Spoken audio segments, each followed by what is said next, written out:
Tonight, Task Force Southern make 3 arrests just days after finding bullets in bushland at Clare, linked to the presumed murder of missing man Robert Atkins. And bigger the better. Anglers try their luck in Elliston to reel in the biggest salmon their rods can muster. From our 7 Spencer Gulf Studios, your nightly news with Madeline Kerr begins now. Good evening, thanks for joining us. Some major developments into the investigation surrounding the suspected murder of missing man Robert Atkins over the weekend, with 3 people arrested. 2 people were taken into custody over the alleged theft of an excavator linked to the murder, while a Seaford woman is accused of witness tampering. Annabelle Francis has the story. Investigations into the alleged murder of missing man Robert Atkins has gone up a notch since last Friday, when Task Force Southern conducted a ground search near Spalding. Detectives from Task Force Southern have arrested a man and woman from the mid-north over the alleged theft of an excavator connected to the murder. The heavy piece of machinery was stolen from the Adelaide Hills back in November 2019 and is known to have been used in the mid-north region. The excavator was seized last Tuesday by Northern Territory Police after they raided a property all the way up in Borroloola. This vision was obtained exclusively by 7 News Adelaide, showing a 60-year-old man and a 57-year-old woman being taken into custody on Saturday morning. The arrest was made at a property in Boobawowry, near where police found 140 bullets on Friday along the Hutt River. The same place a tip-off was made about a middle-aged man and woman seen acting suspiciously last month. The couple were bailed to appear in the Clare Magistrates Court in September. The other arrest made by Task Force was of a Seaford woman accused of witness tampering in relation to the alleged murder of Robert Atkins. The 37-year-old has been charged with attempting to pervert the course of justice. The woman has since been granted bail, but if convicted could face up to 4 years behind bars. She'll face court next month. Annabelle Francis reporting there. A pilot and his passenger escaped with minor injuries after their light aircraft came crashing down into a paddock in Streaky Bay over the weekend. At approximately 3:30 on Saturday afternoon, emergency crews responded to the scene where they found 2 people on board. The light plane allegedly fell short of the airstrip, taking down power lines as it crash-landed near Woodlawn Road. SAPOL has been left disappointed in some of the behaviour on our roads in recent weeks. A Manopara woman has had her car impounded and will face court after being caught drink driving in the mid-north last week.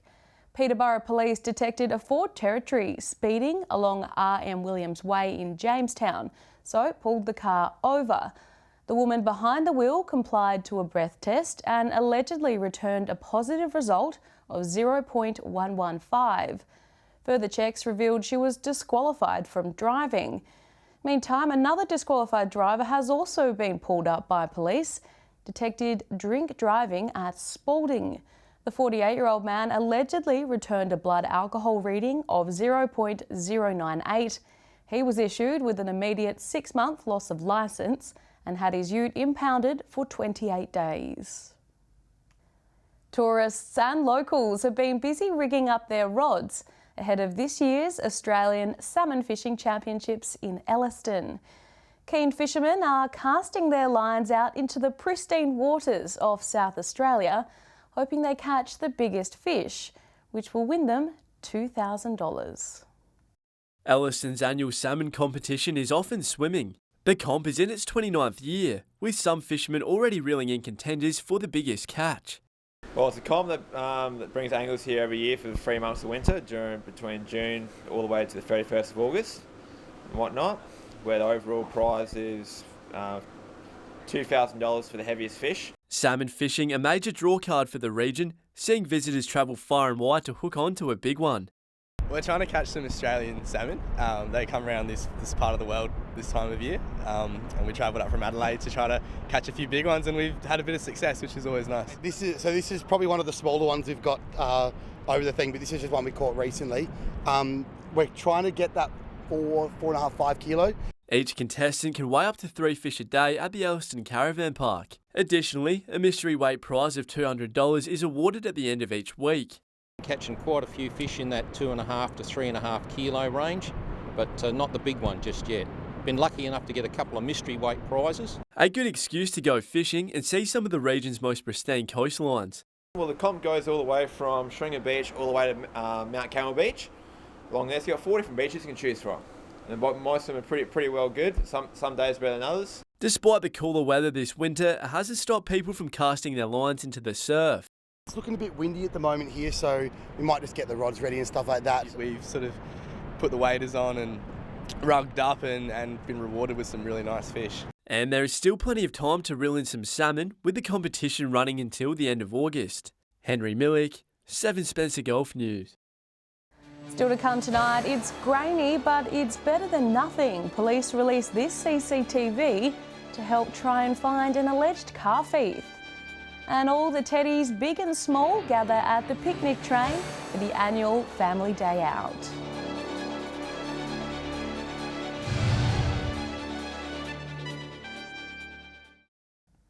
Welcome back.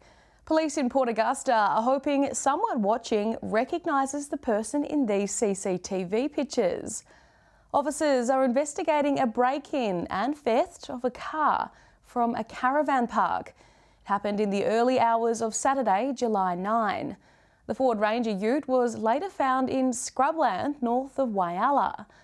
The man police want to speak to can be seen wearing a yellow hoodie with a red hat, a black face mask, a black Adidas puffer jacket with white stripes, with black pants and black shoes. He also has a black and silver ring on his right index finger. Anyone who recognises the man in the pictures is asked to contact Crime Stoppers. Sunday saw the return of the Teddy Bears picnic train put on by the West Darling Machinery Preservation Society. The day was filled with fun as lots of kids brought along their favourite teddy bear to enjoy a train ride and some food. There was a bit of a breeze, but it wasn't enough to stop kids heading to Queen Elizabeth Park and going for a train ride with their best friend. Look, we all loved it. Just watching the faces of the children, it makes it all worthwhile. The society did have some trouble early on, trying to secure a bear costume, as Led Ted, who normally does the event, was unable to. But someone heard the call and responded. A good Samaritan, I can tell you now. Just 2 days before, we were lucky enough to find someone just scrolling through Facebook and came across our post and came to the rescue. That someone was Aidan Slattery, who walked around putting smiles on all of the kids' faces. I really enjoyed it, helping the people out with the train and seeing the kids' faces and let them have fun. His mum Chrissy is to thank for saving the day. She found the bear costume after a quick look on the internet, and now it's available to hire from Silver City Cafe if the need for a human-sized teddy arises once again. Mum saw it recently online and bought it because she's been buying a lot of costumes. As for what's coming up next with the train, it will be running on the third Sunday of the month as usual, and every Wednesday in the school holidays. But the next big event will be at the end of November, with a certain jolly man in a red suit set to stop by. Joshua Mercer, 7 Spencer Golf News. Stay with us after the break. The futuristic workshop taking place in Broken Hill. All the clever creations made at the 3D printing class. And doing the sea life proud, while the locals deck themselves out in custom sea-themed costumes at the foreshore.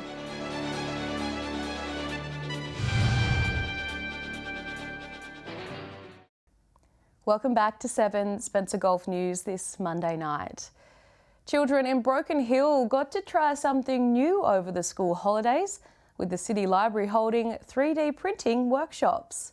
The kids had fun designing bag tags with the software and seeing them come to life with the magic of technology. Your local library isn't just a place for books. There are other cool things that you can do there, as the kids of Broken Hill recently found out. We are teaching them the use of the 3D printer system, and what we are doing is teaching them the use of the Tinkercad online. While the kids had fun playing around with the designs, library staff were impressed with how quick they were picking things up in both the Wednesday and the Friday workshops. It went fabulous, actually. I was actually very impressed of the outcome with it, and it was very entertaining to see the kids fidget around and have a go with the exercises and the courses. Library trainee Deacon Trelaw is hoping the kids not only got some new skills out of the workshops, but also developed a love of technology like him. I hope they take away from this the learning and the development of the Tinkercad, and hopefully they can take some IT skills with them. As for if there will be any more workshops in the future for those that missed out. Hopefully in the future, I can't say for now because I don't know, but hopefully in the near future, I hopefully will see.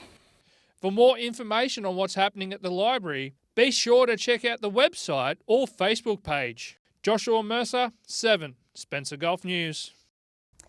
If there's one thing Whyalla locals know how to do, it's celebrate cuttlefish.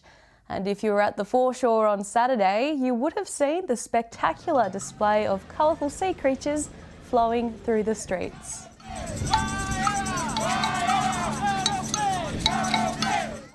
Loud and proud, the Rainbow Cuttlefish Parade features costumes made by local kids using recycled materials and artworks. The outfits were constructed at workshops held by the Bait Fridge and Defaces, which also helps young ones learn about sustainability and keeping plastic out of the ocean. Regional Development Australia York and Mid-North's innovative flagship Heavy Industry Multiskills program is back and hopes to assist in breaking down barriers between employment for local job seekers, giving them a taste of what it's like to work in the industries. A unique partnership between prominent employees, representing the mining, manufacturing, construction and engineering industries, offers an opportunity for locals to gain a diverse range of skills, support and experience. Thrilled to the fact that we've been able to get some funding through the local jobs program to actually get this program up and going. We've got 7 industry partners that we're working with, and we've actually got a course starting on the 9th of August for 15 participants. The course will focus on a lot of skills that industries look favourably upon, including civil construction and basic welding. Focusing on a lot of skills that industry want, and to make sure that our outcome rate of people being placed is as high as it has been previously. The importance of soft skills are also taught, including resume preparation, interview and preparation skills, as well as budgeting and personal finances. It is a great overview with regards to an introduction to get those people to look at those particular trade areas, because there is an unmet need in industry and workforce, and we're working very hard to try and address those unmet needs. An information session will take place at TAFE Port Pirie on Wednesday 20th of July. For further information, contact Regional Development Australia. Annabelle Francis, 7 Spencer Gulf News. Stay with us after the break. There can only be one winner. We have a recap of the Country Football Championships in Whyalla, which saw the best of the region's best fight it out for the top spot. And we'll have the weather details with Alex Sykes.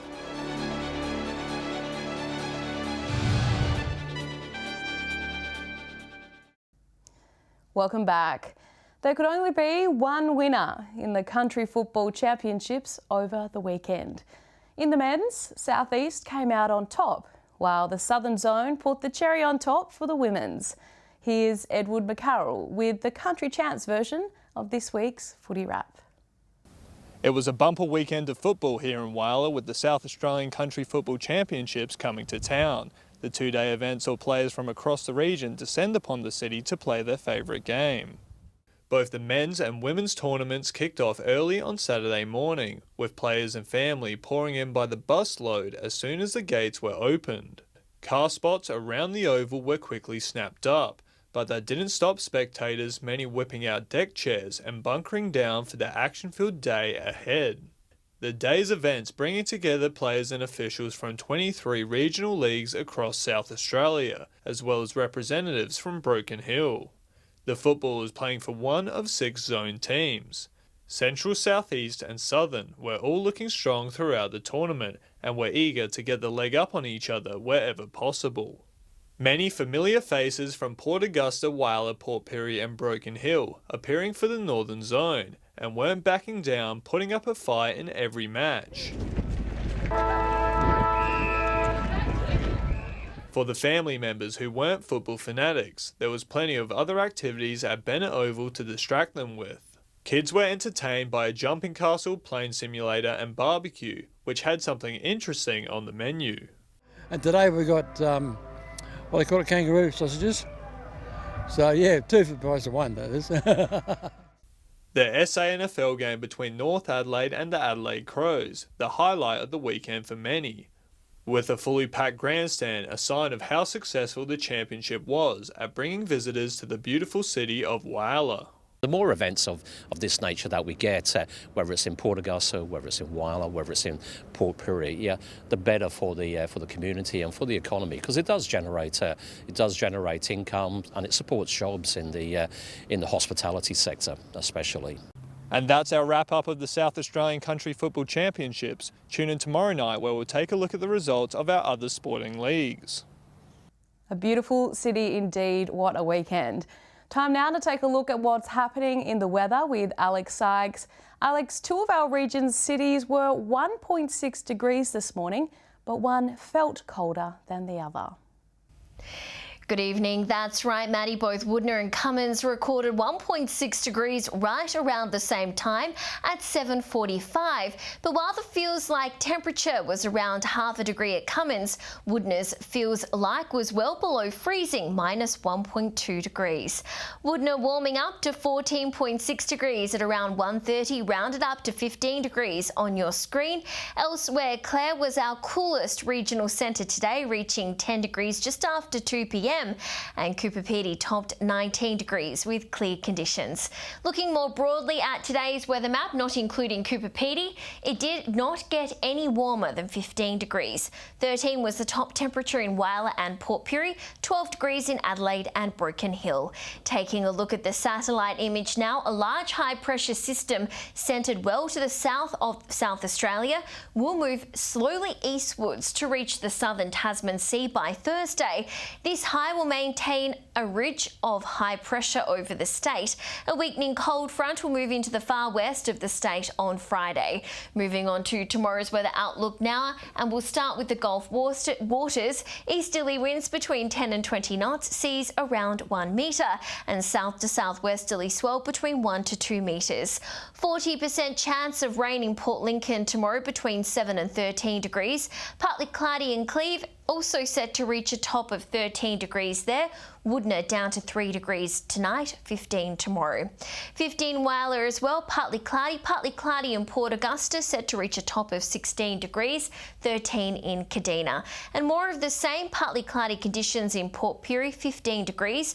Clare's heading for 10 degrees again, and Broken Hill will be cloudy, 2 degrees tonight, up to 11 degrees tomorrow.